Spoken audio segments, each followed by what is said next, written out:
সৃষ্টিগতভাবেই মানুষ ধনী গরিব দুটি শ্রেণীতে বিভক্ত। ধনীদের ব্যাপারে আল্লাহ সুবহানাহু ওয়া তাআলা বলেছেন, তাদের ধন সম্পদে প্রার্থী ও বঞ্চিতদের হক রয়েছে।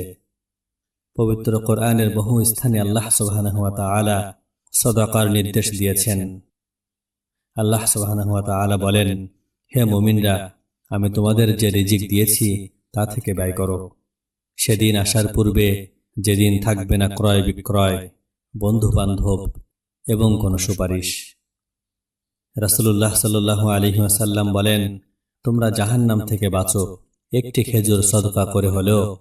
তবে এ দান বা সদকা প্রদানের সময় অবশ্যই উত্তম বস্তুগুলোকে প্রাধান্য দিতে হবে, কারণ আল্লাহ সুবহানাহু ওয়া তাআলা বলেছেন, হে মুমিনরা, তোমরা সেও উপার্জন থেকে এবং আমি তোমাদের জন্য ভূমি থেকে উৎপন্ন করি তা থেকে উৎকৃষ্ট বস্তু ব্যয় করো। নিকৃষ্ট বস্তু ব্যয়ের ইচ্ছা করো না, কেননা তোমরা তা কখনোই গ্রহণ করবে না। তবে যদি তোমরা চোখ বন্ধ করে নাও, তাহলে জেনে রেখো আল্লাহ অভাবমুক্ত, প্রশংসিত। বন্ধুরা, এই আয়াত থেকে বোঝা যায় সাদকাহ করতে হবে সবসময় উৎকৃষ্ট ও সেরা বস্তু, নিকৃষ্ট বস্তু নয়। পবিত্র কোরআনে উত্তম বস্তু দান করার নির্দেশ দিলে সাহাবীদের মধ্যে নিজেদের উত্তম সম্পদ দানের প্রতিযোগিতা তৈরি হয়। হযরত আনাস রাদিয়াল্লাহু আনহু থেকে বর্ণিত, তিনি বলেন, মদিনার আনসারদের মধ্যে আবু তালহা রাদিয়াল্লাহু সবথেকে বেশি খেজুর বাগানের মালিক ছিলেন। মসজিদে নববীর নিকটবর্তী বাইরুহা নামক বাগানটি তার সবচেয়ে প্রিয় ছিল। রাসূলুল্লাহ সাল্লাল্লাহু আলাইহি ওয়াসাল্লাম তার এই বাগানে প্রবেশ করতেন এবং এর সুপেয় পানি পান করতেন।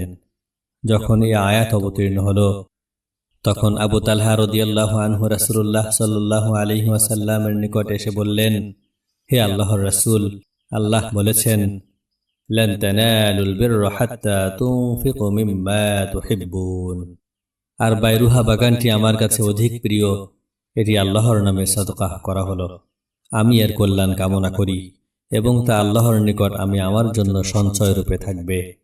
কাজেই আপনি যাকে দান করা ভালো মনে করেন তাকে দান করুন। তখন রাসূলুল্লাহ সাল্লাল্লাহু আলাইহি ওয়াসাল্লাম বললেন, বাহ বাহ, এই হচ্ছে লাভজনক সম্পদ। তুমি যা বলেছ তা শুনলাম, আমি মনে করি তোমার আপনজনদের মাঝে তা বণ্টন করে দাও। আবু তালহা বললেন, হে আল্লাহর রাসূল, আমি তাই করব। অতঃপর তিনি তার আত্মীয় স্বজন, আপন চাচার বংশধরদের মধ্যে তা বণ্টন করে দিলেন।